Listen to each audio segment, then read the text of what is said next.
Well, all right, Earthlings, welcome back to the Thundering Dice channels with your host, the Thundering Dice Bros, and today it's another game stream of consciousness.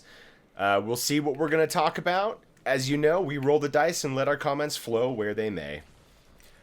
And speaking of rolling the dice, if everyone would be so generous to hit that like, comment, and subscribe buttons down below, it does greatly help us out in the algorithm. And there's no gamble there, just premium, wholesome content from yours truly. Absolutely. And also, once again, speaking of dice, let us think a little bit about episode 5. What will happen? Because today... Well, episode 5 of what? Episode 5 of Reacher? I mean, that's coming Deary out too. me, everyone. I am so sorry. I am being very, very presumptuous that everyone knows what we're talking about. How rude. We are talking about Season 3 of Wheel of Time on Amazon Prime. That is going... Episode 5 will be dropping tomorrow, early in the morning. All true Wheel of Time fans of the show are excited, and even the haters who like the books should be excited too. The haters who like the books? Oh, geez. That sounds like you're casting aspersions or throwing shade. I am throwing shade because a lot of people who really like the books hate the show. I used to be one of them until I conceptualized Mirrors of the Wheel, which allowed me to divorce the two. And to be fair, the first season wasn't good. The second season was better. But, like, just from a totally neutral standpoint, pretend I'm an alien coming from outer space and I'm watching television for the first time. Season 1 does not do it for me if I'm an alien. Season 3, however, I think might be more intriguing. Yes, if I am looking at this, I mean, like, okay, see, usually I'm the naysayer, everyone. I'm the one who is being all technical and critical about the writing. My brother decided to usurp this role from me, but that's all right. Someone has to push back, right? Devil's Advocate is the most fun role to play because you can be belligerent and obstinate. Yeah, but that's my role. You know that role You're the so one well. who has to be... Yes, I know. That's why I like playing it. But yeah, okay, fine. If you want to be strict about it, even if you like just take away what we know about the books, objectively, season 1 is just bad TV. It's bad. It's just bad. Like, I don't want to call it bad because I'm starting to like season 3. I like. It's so the really bitterness changing your of season mind 1, on the show. It's amazing what can happen when they start sticking to book plot points. Well, that's not... Well, okay, it's that too, yes. But I would say it's more that the show is resembling an actual show that you can watch irrespective of the book, too. I mean, like, I'm like, obviously, all the member berries that have been given on Season 3 throughout the books make me like the show even more. But if I take that away, the show is still a lot better than Season 2 and a Grand Canyon better than Season 1. I would argue it's almost a different show than Season 1. I mean, let's go ahead and remove the fact that there's a new actor. Whoa. Oh, it came from behind me there. a new actor playing Matt. It just, the tone, the settings, the visual effects, the richness of the history that they're trying to present, totally different. Way more involved, way more in depth. Though, ironically, I would say that Season 1 gave more world building just through the small clip when Matt starts singing about Aemond and Melindhra. Which is really cool, but can you anything of Season 2? That's all I meant. Oh, yeah, okay. I was trying to Season think 3, of other stuff that the they've Aiel, done. yeah, that... Because, the Aiel is the first new culture they're developing as well. We don't see a different culture in anywhere else they're going necessarily. Not to a point where it's developed, where it's recognizable. Hey, Rosa Parks, move. Oh, round 4, roger that. Continue. Yeah, the Aiel are the only culture that's being developed. Even, I would argue, even the Emmons Field culture was never really developed. No, all you know is just sheep I have herders and what have yous, and that's it. I have no sense of like any type of culture in the Two Rivers. And for better or worse, a big part of like world building, has got to be some groundwork, foundational work. The stuff that's hard to tell, that's hard to show. Yes, but it's super important, yes. And they're way better. I mean, the third or fourth episode was prime example of great showing, great world building, great cultural depth being shown, and just cool ass magic and history of the show as well. Beyond just the culture of the Aiel, you get to see Lanfear. as she was Moiraine before she dug into the bore or opened the bore. You get to see some of the architecture in the cities and the other people interacting. You get to see some crazy jewelry that we can speculate about on the Tarmillion. Lots of neat, and then events, of course. The drilling into the bore, the divergent nature of the Tuatha'an and the Aiel and how we're the same. All that stuff is fascinating world building stuff that's crucial to Rand's story, and the Aiel being developed as a culture early on is smart. When I say early on, it's season 3, but you know what I mean. It feels rather late considering what they did with seasons 1 and 2. But yes, I appreciate all the world building and all the necessary. Because like this episode, episode 4, was not like a make or break moment necessarily in season 3, but it made the whole world feel a lot more alive. You finally got that actual depth back all the way to the Age of Legends in stagnating parts. The change in cultures just allowed you to feel that the world itself had finally like woken up. Like before, it was like a world that you just got thrust into that had very little history or like real like sense of history. I mean, like you went to Eredal and saw the Shadar Logoth. You see those type of things, but you saw the ruined towers of Melchior, but they were more just distant objects in the respect of what they were meant as. You really don't get the neat Faldara moments either. Like very early on in the series, they start developing the borderland culture, the work ethos, their gender norms, all that stuff that seems kind of mundane is actually really important to understanding the world, because you're trying to put yourself into that world while you're reading it and while you're experiencing it. And the way that was represented in the show was pretty disappointing. The Lord Egelmar was just a pale imitation, and I know they got really royally screwed with COVID and the Matt's actor Barney Stinson dipping situation. Whatever his reasons for leaving, it really hamstrung the production, and it completely made them have to rewrite the finale. I wish they would have written it better. I wish he wouldn't have left like that. I wish he had at least worked out his contract. I wish COVID hadn't happened. But if wishes were wings, right? Yep. We would be flying like birds. Eagles. So what about those promo clips that we got to see? Yeah. They're all Moiraine focused, which makes me think that episode 5 is going to be a Moiraine heavy episode. Oh, let's get the hell out of here. Yeah, I'm going to assume so too. Or at least what they're showing. Because my guess is it will be... I mean, obviously, because I speculated on this before. The side plot with Nynaeve and Elaine in Tanchico need not be extremely long. Because, like, there are important parts that happen in that part of the story. They don't necessarily warrant a lot of screen time in the remaining 4 episodes. Perrin and Rand, and by extension Moiraine's story too, seem to have a lot more potentiality to be fleshed out in a proper way. So if they don't waste a lot of unnecessary time in Tanchico, I think the rest of the show will work relatively well. But as you said, so Moiraine definitely features in all the stills. First, we get to see her in the waste using the Sakarnan, and she creates some really dope weaves, but it seems like an extremely violent process, and like the Sakarnan is kind of like going back and forth. She looks like she's having a hard time some pain, possibly. And then the way that she asks Lan, "What do you feel?" and he's like, "Ecstasy and thirst." Which is like the desire to drink more and more of the one power that we've heard described so many times in the literature. That was pretty awesome. Her inability to control it should serve as a comparison, I hope, to Rand. When he has an object of equal power, as they established, it's going to be Kalandor, I think. When he has Kalandor, hopefully he makes it look basically easy. Like, he's overwhelmed at first, but none of this, like, jerking back and forth, barely able to control it, exhausted kind of stuff.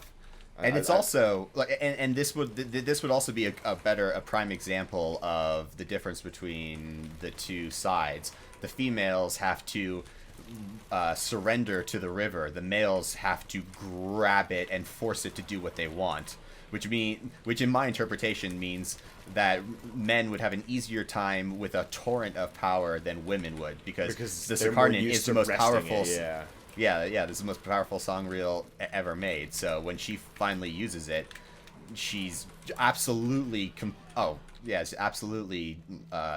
overwhelmed by the power, because she's never experienced anything. She's never had to surrender to something that violent. And I think I remember from the books, when Varen is traveling past the statue in Carian, chasing after Rand and Hurin and Mat in the Great Hunt, she lists the Aes Sedai that she thinks could handle the power of the access key. And she lists Elida, Moiraine, and Siuan, or Swan, gosh. And then she mentions a couple of girls who aren't yet trained, so we know those are the Wonder Girls.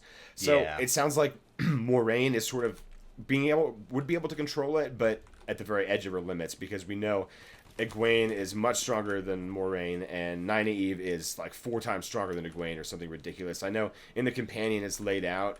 Robert Jordan has like a tier, like an actual point system set up, so that he could establish relative hierarchies among the Aes Sedai while he was writing the complex moments with their groups. Yeah. So we should look that up and see how much stronger they are, but I think those numbers are roughly correct. Yeah. So Moiraine would be at her very limit being able to control it. Nynaeve should theoretically be able to control it fairly easily, but over the extended... She does with the Choden Call. I mean, when she's helping Rand cleanse the source. I mean, she even says, you draw more. Mm-hmm. And then she, even though she's not the one who's actively weaving, she is completely exhausted and passes out at the end of that cleansing.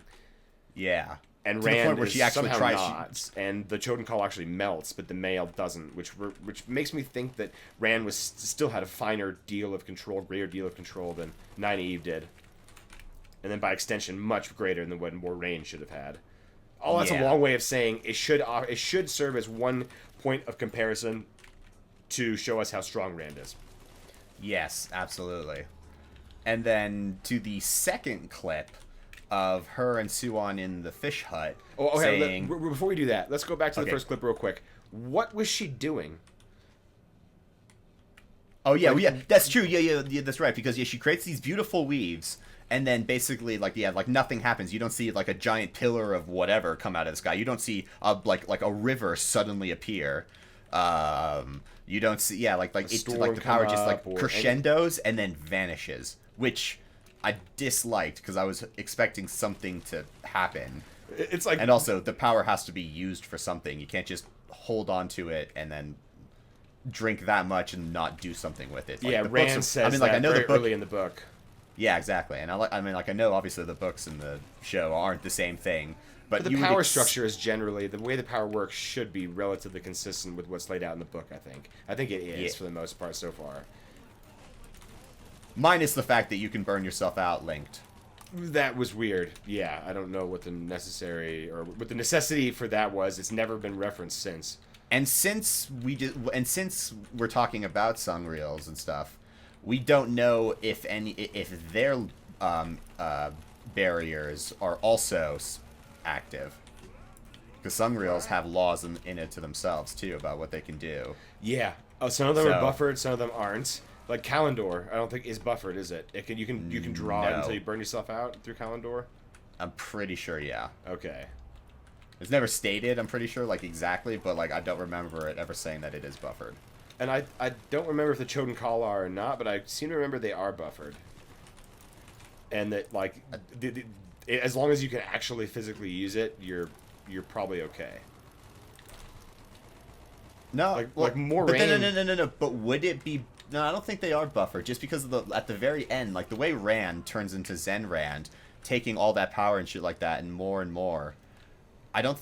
he was going to burn himself out. Well, that's right. Literally and figuratively here. He was going to burn it all. Yeah, that's right. So I don't think that one's unbuffered too. Because also it was meant to fight the Dark One. They wouldn't have put those type of safeguards in it because they want to, because they want to. At that point, it was for the War of Power. And the only way for like Kalendor, for example, to work is if it's not buffered. Yeah. You have to have those fatal weaknesses built into the design. And how does Kalendor a songreel for the true power too? That's Yeah, like the how did thing that get done? Yeah, it's never answered because like the person would have to. I mean, my understanding, because when I say basic, you don't actually really get an understanding of true power unreels at all because you only know the one. So I can only go off the knowledge of regular creation of unreels that Rand gives us to Elaine. And my interpretation is that you need to have the power itself to be able to, seed. You know, he gives him the talisman and stuff like that in the same way that, like, the way the ways are grown. Yeah. So, yeah. I kind of always figured that, like, the person who created Kalendor must have done it during the War of Power before the war was sealed, because they need it and what had access to the true power too. Yeah, that Like, all makes total sense. And actually, then let's just posit this: the one chosen who is crazy enough to do something like that and not remember it is a Shamael. Or Agenor. He was the experimental crazy one. I opened the door and the boxes up here too. BT dubs. Oh, nice. All right, yeah. Or Agenor, yeah, that's true. Well, all right, let's move on to that second clip now. Let's see. Them in the fish tank. In the fish tank, in the fish hut, when I assume that this is a dream. SOL. Why am I in here? No. Oh my god. No! I made the biggest mistake ever. I trapped myself in the room with a box. Rookie mistake. Yes. But I assume... Yeah, so they're in the fish hut, which I assume is some version of Teleron Riyadh, like I said. Yeah, because that's the only way this makes sense, in my mind. And she tells him the first thing, like, if the tower doesn't bend the knee to Randall Thor, he will lose the last battle. Which is interesting, because that's definitely not something she ever says. And the White Tower bending the knee to the Dragon Reborn. Let's fast forward to basically the end of the series now, because that certainly never happens. Elida never bends the knee. No. And I would argue that no one ever does, actually. They never... Now, however, she could be referencing... But they bend to the sign. Referencing... the other Aes Sedai do as well to swear fealty. That's absolutely what she's talking about. A ton of Aes Sedai swear fealty to him. Not the tower as a whole, but a ton of Aes Sedai do. Yeah. So that has to be what she's referencing, right? Unless they are subverting it to the point where somewhere at the end, Egwene actually becomes a Merlin and swears. Yes. I think that's where they're going with this. That's interesting. Because that's the only way. I can't say I hate it, because it's sort of a path they've set themselves on, I guess. Yeah. I'm shocked. Okay, there we go. Yeah, so I definitely think that is the progression that they are going to go. The next part of that clip is when Siuan asks, well, what would you have done? Like, would you have done anything different from me? And she said, no, I might have done something even worse. And I think that's relating to all the things that she saw herself do to Rand in the various futures. I think she saw herself do some crazy bad shit, and she's like, no, I could have done absolutely worse stuff. Yeah. And it was interesting calling her out, saying, my job was to find the dragon, your job was to prepare the tower. And I don't know if that's ever explicitly stated in that way by Moiraine to Siuan, but I think it's absolutely implicitly implied. Like, that, Moiraine is the one who's out there. Siuan has to prepare the hall for this news, and they had to have a plan for it. And it really comes across, actually, as they somehow had a better plan in the show than they did in the books. Yeah, you're actually right. Yeah, because Moiraine does the plan part just fine, finding the Dragon Reborn, and then that moment happens, everything goes tits up. Like, Destiny or the wheel pulls Rand and Moiraine and everyone around him to the eye of the world, and then after that pulls Rand and everyone else to everywhere where they go, and Moiraine is basically holding of the fish by its tail, to keep the Siuan analogy going on. Right.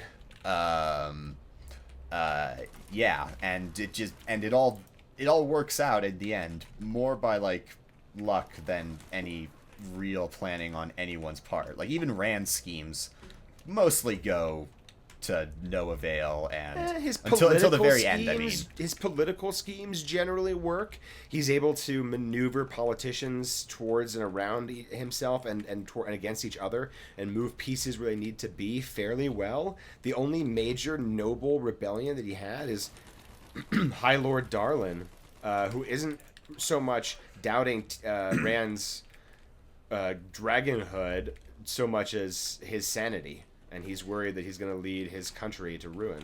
Totally reasonable. I think you give Rand's powers of persuasion a little too much credit, and forget the persuasion, charm, insanity. The threat of violence that is the Dragon Reborn. That is his. That's what. Ooh, let's cowed. go to the box. What are we doing here?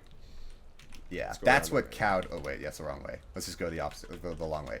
But that's what subdued most. But not in the beginning. Not in the beginning. When he has Tyr and the Aiel, you know, I mean, the Aiel, he basically had to adapt to their ways and then force them to adapt to his. But it was his force of personality and the fact they went to Ruiden. Okay. Let's take the Aiel out of it because. How about the rulers? Well, no, I can't argue against the Aiel. I mean, I 100% the rulers of Tyr then? Tyr is firmly in his grasp the entire length of the story. Yes, but he also leaves Kalendor there. The end. I think we're arguing kind of the same point, but in different ways. Like, I mean, like, I might have been a little like hasty, and you might be a little like reactionary, exactly how I say. But I think like the mechanisms, because like all I'm saying is that like I think you give him too much credit for his political maneuvering. What? Oh, that's right. I never got Juggernog again. That's such bullshit. Fuck me. Smooth. Okay, but like I think you give him too much credit for his political maneuvering and not enough credibility to as you said, the Tavern bullshit. Well, it's not bullshit, but it is sort of like a Deus Ex Machina. It is kind of bullshit, but that's fine. I like those type of things. But also the threat of violence against those who disobey him, because if you're a dude and you disobey him, he's pretty fine with killing you. He will hang you, or he will balefire you if your name is Robin or Belal, or actually no, Belal gets balefired by Moiraine. That'll be a cool moment. Or he'll balefire the whole fucking structure you're in to just to kill you. No, the structure that he suspects that you might be in. He knows all your minions are in there. He followed one of the minions that you sent to him back to there, so he thinks that you're there. And actually, for all intents and purposes, Grendel was there up until the moment that he balefired them, because she basically dipped on just a moment's notice. Oh, we got some company coming. Oh, nice, you see him. But we are getting way ahead of ourselves in the story. We were trying to stick to the... man, I'm getting just dog dicked by the box right now, just FYI. Yeah, me too. This is pretty bad. We see Siuan and Moiraine, what I assume is Teleron Riyadh. So how do they get to Teleron Riyadh? That is going to be a good question. All right. Goddamn, stupid ass thing. Okay, one possibility is that Moiraine will ask Amis, or however you pronounce her bloody name. I think it's actually Bair in this. I don't think it's Amis. Bair. Oh no, yeah, but no. Christ. Oh, crap, I can't remember. I ask think one of the Dreamwalkers to help her talk to... Ooh, okay, I can take that. Help her talk to Siuan, because the information she learns in the Changreels is that important. My guess is... Wow, I got totally screwed. It's awesome. Yikes. I have a crossbow. That's my guess. How they... I got with Thunder Gun. After trying 10,000 times. Slightly better, I suppose. Yeah, slightly better. Well, actually, no, it is a lot better, but it's still really Actually, you're right. Like, it's not slightly better. I'm going to run and grab ammo for MP40 real quick, because I'm almost out. Yeah, I'm going to do the same. That's a good idea. Oh, no, wait. Do you have enough to get through, potentially, dogs? No, I have 32 rounds.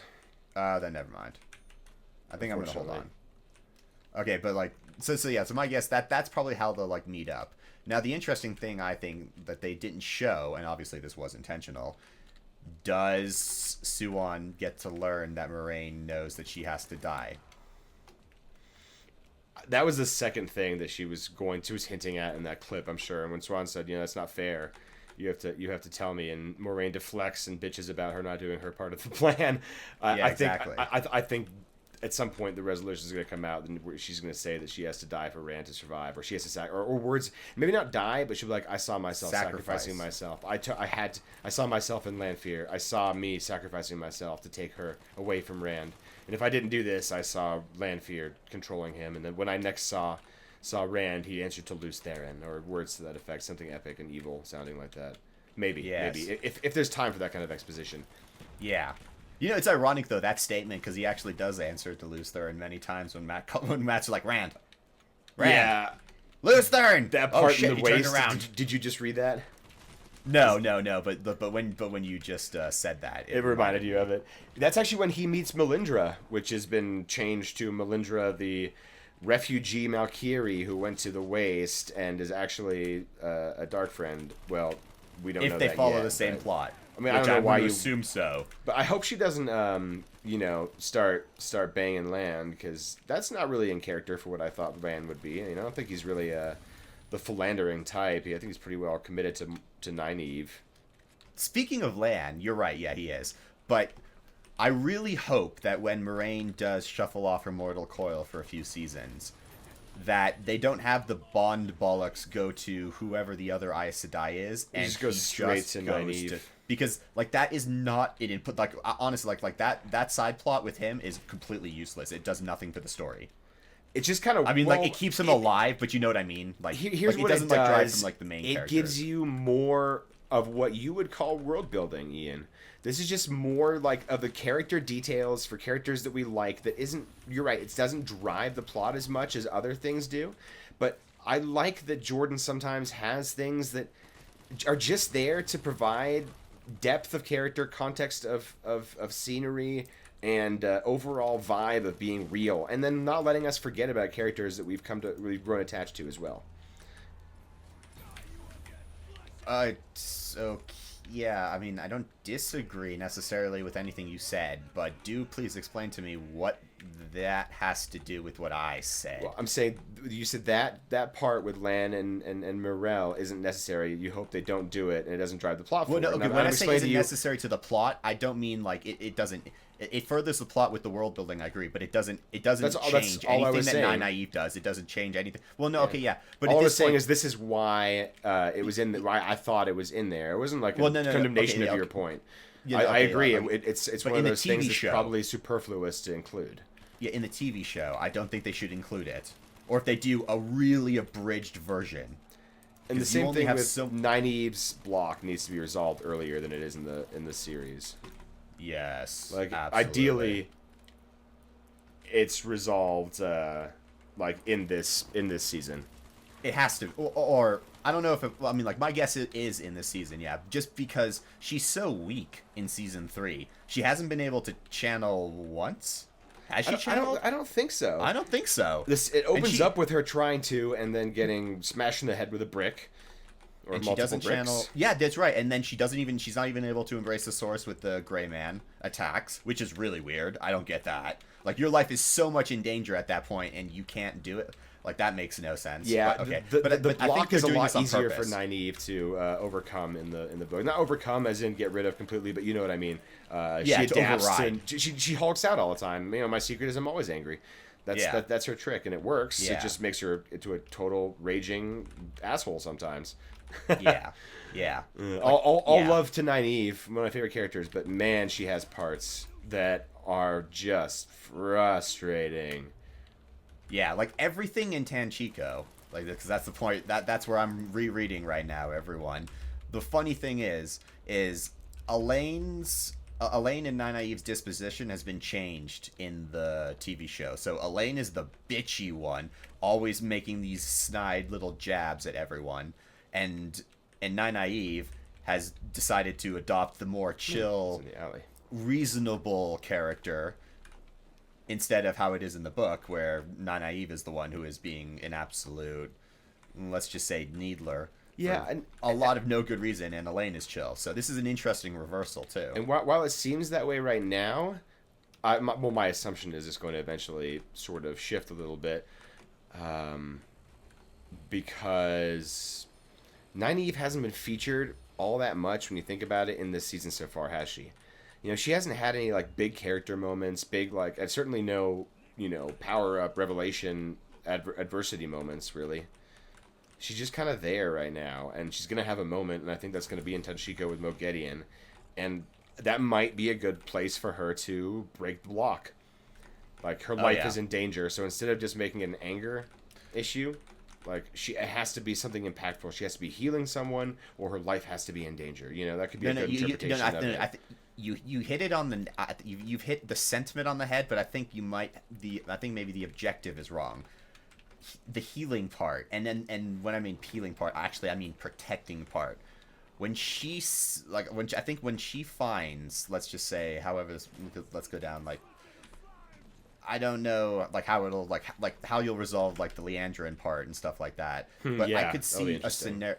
Yeah, that part. Yeah, so that one's the wild card. But I could see a scenario where after Leandrin, like gets the male Adam and says some cruel shit and stuff like that, Moghedien sort of makes her moves to take it from her, because she's not going to let, some half-trained whelps do the job that she can do much better, or have someone else do much better for her than the stupid red sisters, who are, basically just fiddling children in comparison to the Chosen, or the Forsaken, however you want to call them. So I could see it being her getting angry at the revelation of what she plans to do to Rand, and like some interesting details just kind of like spilled out as Moghedien is, let's just say, torturing Leandrin after one of them tries to do something stupid, and then that being like the angry and the protective part. Matt could also feature in this thing where she has to save him. That would be great too. Yeah, you know what? That's probably there. Exactly what's going to happen. There'll be some kind of a moment where he's in danger, and she has to use the power to save him. Like, it could be Moghedien is torturing him or something. And to your point about Moghedien being impatient with the Red Sisters, or the Black Sisters, gosh, we shouldn't conflate them like that, but the Black Sisters. But they feel like the same.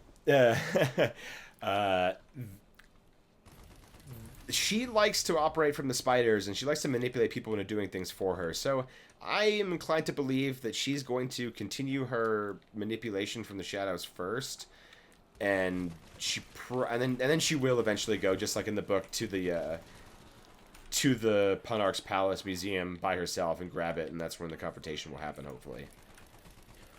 Yeah, they could follow the storyline a lot closer than what I was saying. If they do it, it'll be really interesting, because the battle between Nynaeve and Moghedien is not so much hurling weaves back at one another.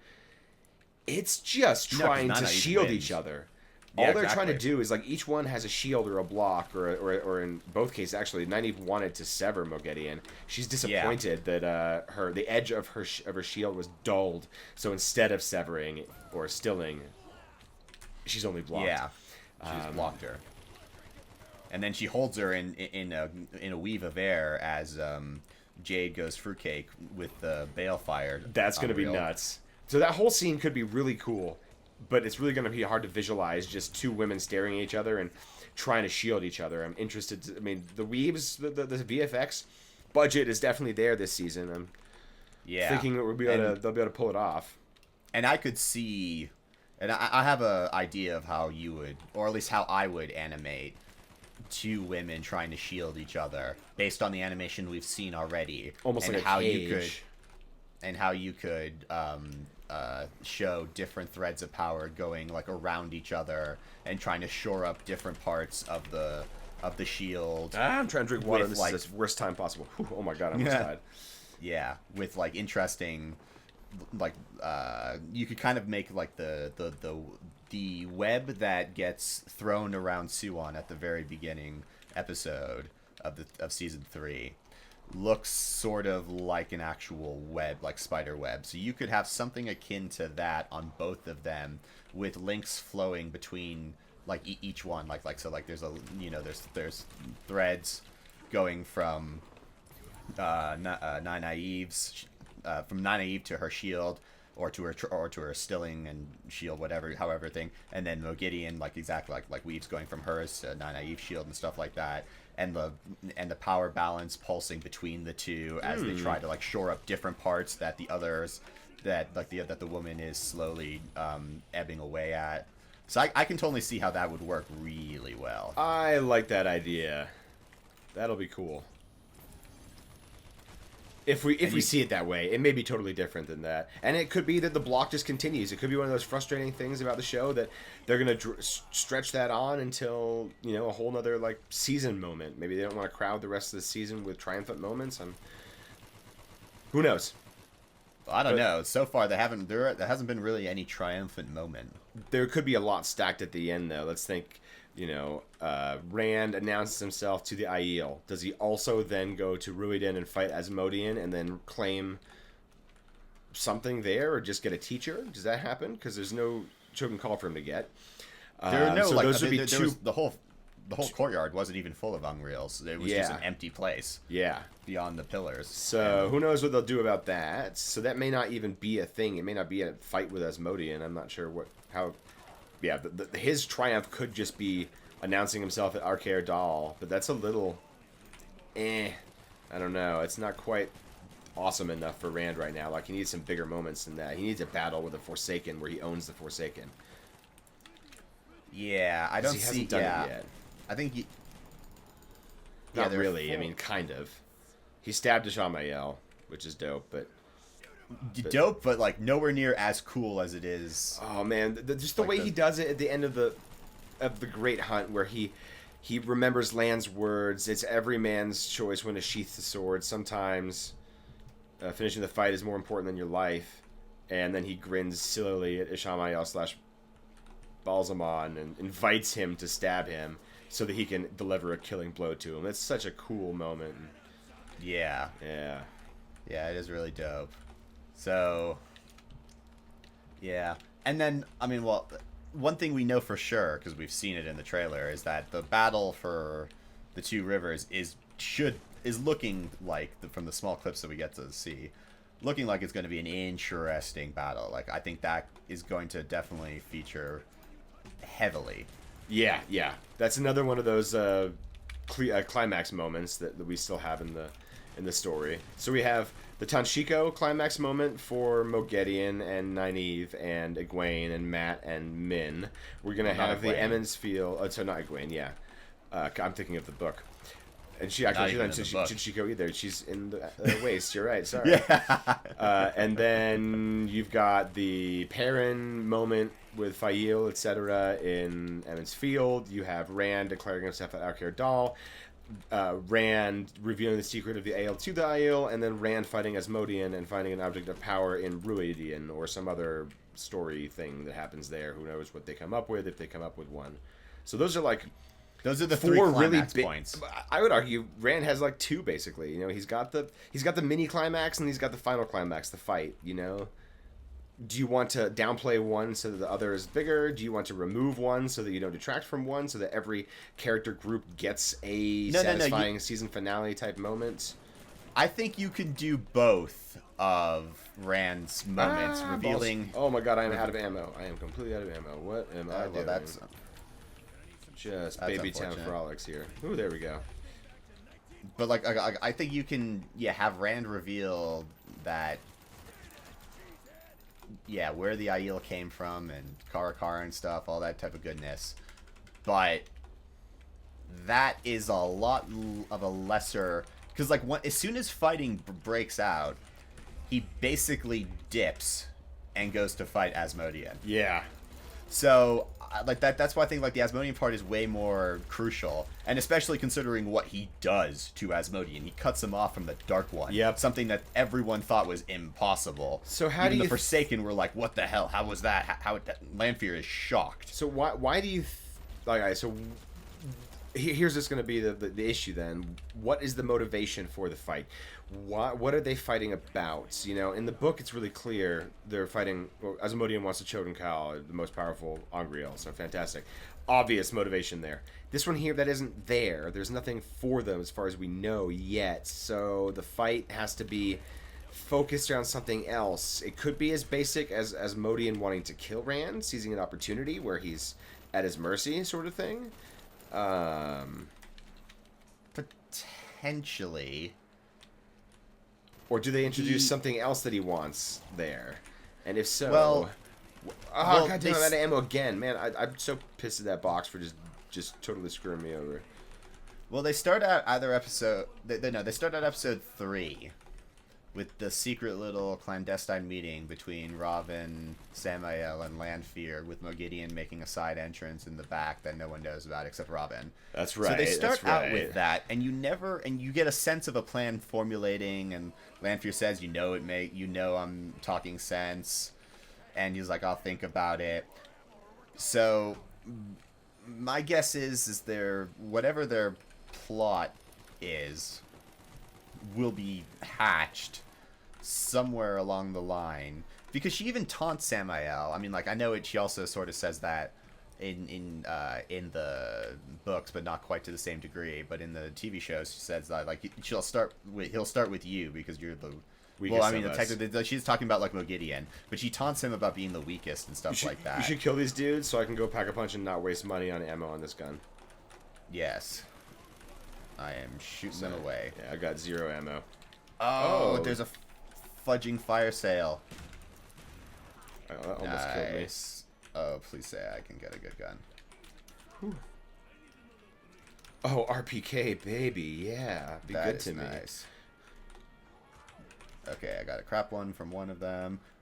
A G11 from another. Come on, let me try this one more time. Alright, I got a commando and an RPK. I'm happy with that for now. Okay, I got a crap. Nope, that's a stupid. Oh my bloody god, I got the worst freaking... I got so lucky this time. Oh, I did not get lucky at all. Alright, well, let's pack a punch either way. Yeah, I'll pack a punch my Kill these gun. fools. Or my dual-wield CZ75s. Actually, I can do both now. You know what? This is kind of it's on topic, off topic. But you know, it occurred to me, one of the differences between season 1 and 2 and season 3 is that I'm like excited to watch it every week. I'm like looking forward to Thursday. Like, yeah, new Wheel of Time. Hell yeah. You know? In a way that I really don't remember feeling, especially season 1. Where it just seemed like every episode was such a disappointment, such a letdown. You know, I had such expectations because the book series is so great, and I know there'd be struggles, but oh my, you know? Yeah. Season 1 was rough. Yeah, and so it's great to see that, it's great to feel excitement for the show going into it now, instead of sort of like, we watched it because, well, of course we're going to watch it. You have to, right? It's Wheel of Time, you know? It was it's like we're duty bound. Yeah, exactly. Now it's more like, well, we can say we're duty bound too, but really it's more just we're excited to watch it. Yeah, I can. You go, and then I'll do my other next gun. The excitement is there, which is very nice. And I think episode 4 helped a lot with that, because you mentioned that it wasn't necessarily a make or break episode for you or for the show, and I don't know if it had been bad, I would have been really not even disappointed. Like, that would have been like disenfranchised. I'd be like, man, if they can't get this right here, they had to get this right. This is foundational for an entire culture here, and they screwed it up. They changed it for what reasons? You know, I would have been flabbergasted and angry in a way that I probably I hadn't felt since season 1, if that makes sense. No, it does make sense. And when I say make or break, I think maybe like that wording is also a little harsh, because if that episode had been unfaithful to the book in every single degree and had been very poorly executed and all of it was just a letdown, you're right, it would have been super disappointing, but I don't think it would have necessarily broke season 3. You know what I mean? It may have broken my spirit a little bit. Yeah, it might have broken the spirit, but I don't think it would have broken season 3, because season 3 is a very different type of animal altogether so far. So that's more what I mean.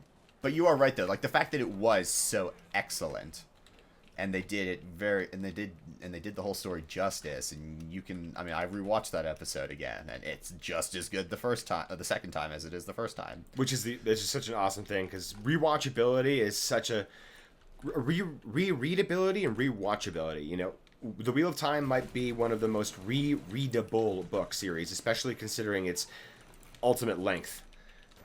Yeah. So hopefully, if we can get some more, we can get some of that in Wheel of Time as well. That rewatchability, where you go back and watch it, and you pick up new things, or you enjoy it just as much the second time.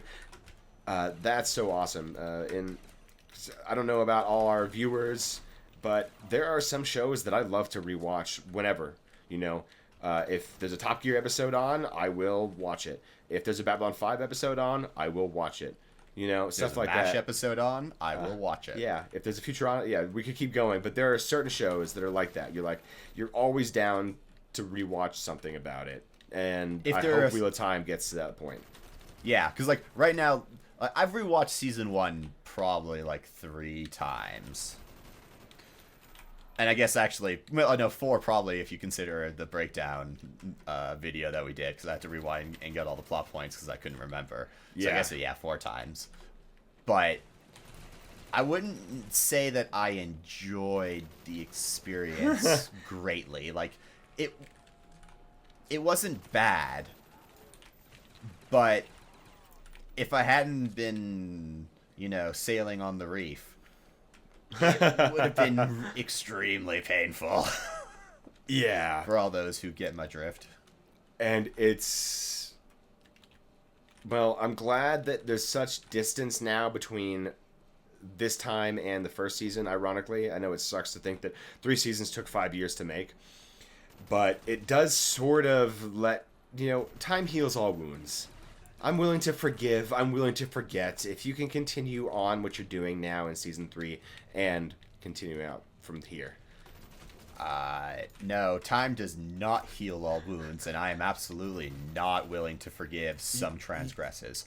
I can be 100 years old, the Rings of Power is still going to be just as bad then as it is now. Well, but you don't think that if Wheel of Time gets its full story arc in a satisfying way, and it sticks close enough to our story and our characters come out well, and all the stuff that we hope and dream for the show comes true, you don't think that at the end of all that, you won't look at season 1 and be like, yeah, that sucked, but you know what? It was worth it because we got 6 seasons of kick-ass fantasy Wheel of Time adaptation. No, because season 1, no matter how well the show ends or doesn't end, season 1 will always be relatively objectively terrible. Oh, it will be, Like, but I will forgive its existence, and I will overlook its terribleness for the sake of the other things. I don't condemn its existence. I just say that I just call a spade, and that one's a spade. I'm But not saying it's the foundation that allowed the rest of seasons, however far it goes, season 3 through whatever, to be, if they continue on a good trajectory, to be excellent, or really good at least, or fun, depending on what we could call it a case of Wheel of Time stumbled in season 1 so that they could run in season 3. Hopefully that's how it works. Hopefully that's how we look back on it, and not, wow, they had a great high point in season 3, and then it just went downhill again and exploded, and we all cried. Let's hope that's but not I the wouldn't case. say that season 1 is a stumble. I'd say it's tumbling down Mount Vesuvius as the explosion is happening. And you somehow avoid the pyroclastic flow at the last second. Yeah, it's basically how that's how you can sum up season 1. A miracle. When you think about it, though, it's a miracle we're even getting this adaptation, considering how difficult we know it is to adapt anything, any medium, from one medium to another medium, and especially something like epic fantasy that is such a large story. Adapting that to a television screen, pitching that, getting a studio to buy into it, that is a challenge that very few people have pulled off. Obviously, Lord of the Rings being probably the biggest example, the first example that I can think of in my lifetime, and then unfortunately Game of Thrones sort of was the TV aspect that broke fantasy onto that screen. But I never considered Game of Thrones actual fantasy. It was more House of Cards with more boobs. More swords and more boobs and the occasional dragon or fantastical event. I agree. Yeah. It's for the not most nearly part, fantastic like the Wheel of Time is, with a really rich magic system and a prophecy and lore system that shows literal divine intervention and the forces of good and evil working against each other. That's much more fantasy than Game of Thrones is. Yes. But it's But I don't know how much divine intervention there really is in Wheel of Time. there are several moments where you hear the creator's voice. Minus the first book, and the very end point. Okay, when those you are the two hear that I was going to creator's say. voice. But And the few ancillary points where you hear the Dark One's voice talking to either Rand or Damon Dread or whatever Forsaken. and we know that the Dark One can influence events directly, because he's able to influence weather patterns. He locks the planet in place. Yeah, exactly. So he's got a lot of control. Now, whether the creator has as much as it doesn't seem like it's as much overt control. He seems, or it. Sorry, I don't know why I said he. I have no idea what the creator's gender might be. Because his voice is described as booming and loud. It's not described as willowy and dainty. And pretty sure a woman can be booming and loud. You haven't worked with women in a kitchen very often. No, a woman's voice can be booming and loud. I don't disagree with this statement, but the creator is absolutely a dude. Either way, I don't think that matters to this argument at all. What does matter is he doesn't interfere directly. You're right. He does more. What about the Tavern stuff? Like, is that not the creator's will in some way? All of the Tavern plot armor that is bestowed upon these three boys and their ancillary characters, by extension, because, you know, Rand needs Egwene, therefore Egwene can't die. Rand needs Nynaeve, therefore Nynaeve can't die. Sort of things. It's not absolute like that, but that's how it kind of works out. Is that creator's will, and is that its way of doing it? Because we know that, you know, Rand is its avatar on the planet. The land is one with the dragon once he becomes Zen Rand, and he makes things grow and flourish. It's very, very creatory. Yeah. Yeah, so, no, I mean, like, I would say that, like, that is... but I wouldn't necessarily attribute Tavern's nature to the creator either. I would say that it's, like, a side effect of the importance they play in the pattern. But does the creator not create start the motion of the Wheel of Time? No, because the Wheel of Time is always turned. But the creator has always existed as well. So what does a creator create? As far as we know, the creator, and this is like I've never actually like given this much thought, but as far as we know, the creator could just be a reimagined version of the Three Spinners of Fate. Because we talk about the pattern weaving and stuff like that. That's and, true. You know, complex things, the age lace. And Robert Jordan really liked to borrow from every single possible like combination of mythology and philosophy. Yeah. So I could make the case pretty damn well that the creator is just a one person or one deity thing version of the Three Spinners. Or is the creator a part of the wheel? And not the other way around.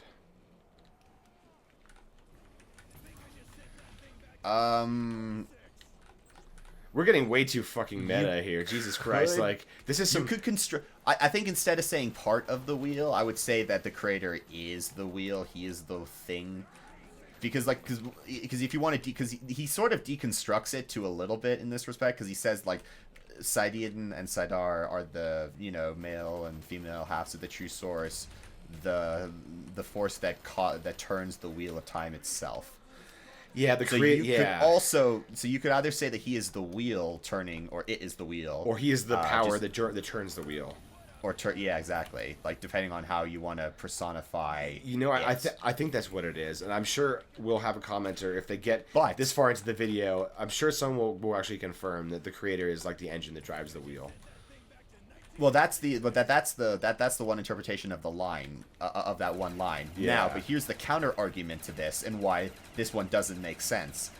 The Wheel of Time is all about absolute balance, and if the Dark One can touch the world and is its own power source and is unisex, not multisex, as the creator's power is, then he cannot be the one that is turning or forcing the wheel. He has to be something else, because the Dark One has that direct influence. Although the Dark One's goal is to stop the wheel, that would follow then, if there's absolute balance, the creator's job is to start the wheel. That's what he's. That's his. No, but the explicitly- Dark One never. But does the Dark One ever say that he wants to stop the wheel, or is that the Forsaken's interpretation? That is what Ishamael wants the Dark One to do, and what the Dark One has promised. But the Dark One is the father of lies. Does the Dark One and also, simply like, in want his to enslave confrontation everybody? And when he's in confrontation with Rand, exactly, the one that Rand says he knows to be true, and what actually, when the Dark One says, "None of my servants understand true tyranny," when he shows Rand actually what he would do, he would never have given a Shamael thing, but like the wheel still would have turned, but He would just take their ability to choose good away, or not good, not choose, in the same way their morality away. That's right. Yeah, exactly. Or our sense of morality. The definitions of right or wrong are replaced with strong versus weak, wealth versus not wealth, whatever you want to use for that. We see that in one of those reimaginings. That's right. Thank you for reminding me of the reimagining that when he shows the cold, casual way that the shopkeeper murders a little boy for stealing. Just pulls out a pistol, shoots him, and nothing ever happened, and Rand is just aghast. And then when they try to rob Rand in another turning of the wheel vision he has, in that he's when he's in Camelin. They say why should a man have a right to anything if he can't hold on to it, kind of mentality, which is very well, let's not get political. Never mind. Yeah, let's not. But so let's get it started.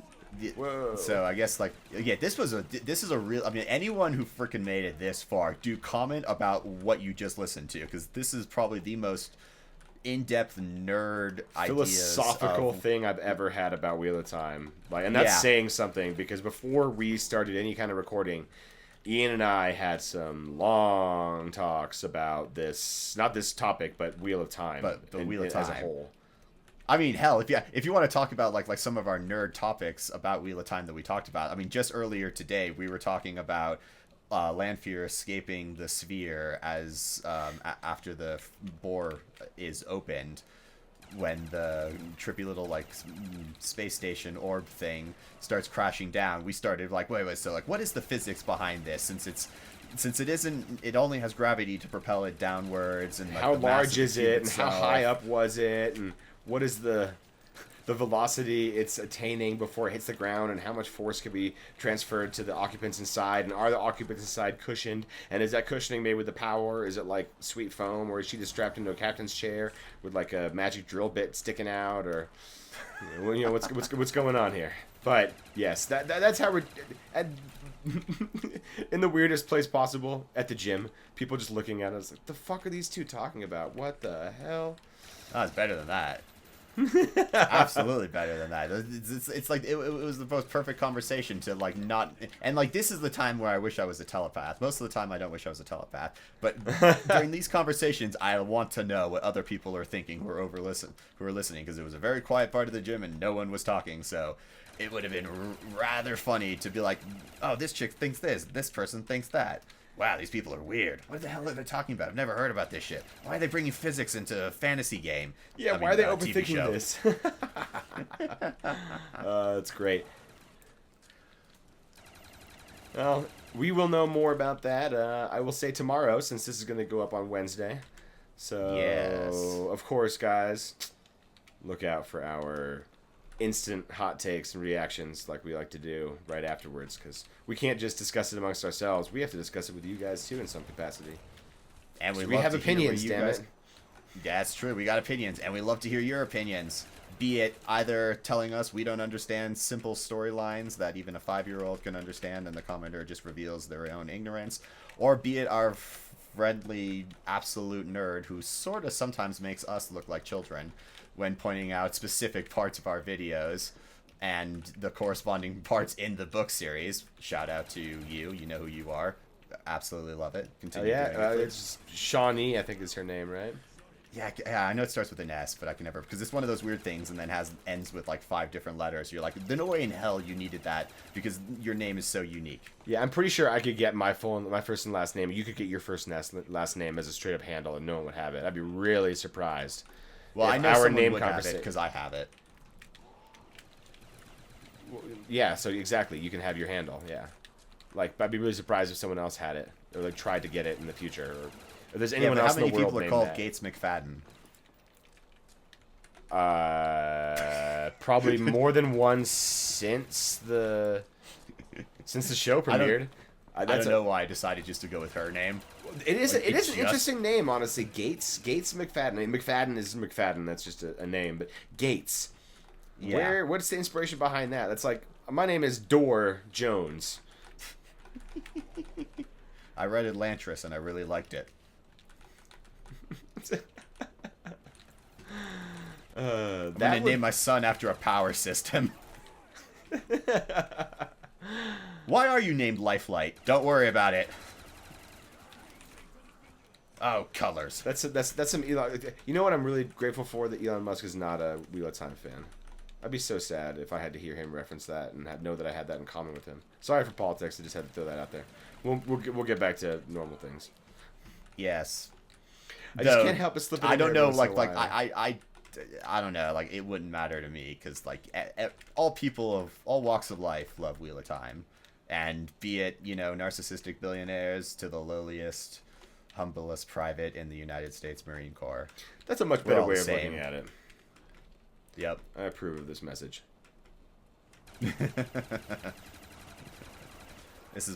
I'm launching my independent run for Colorado now. Well, someone needs to do it. God bless it.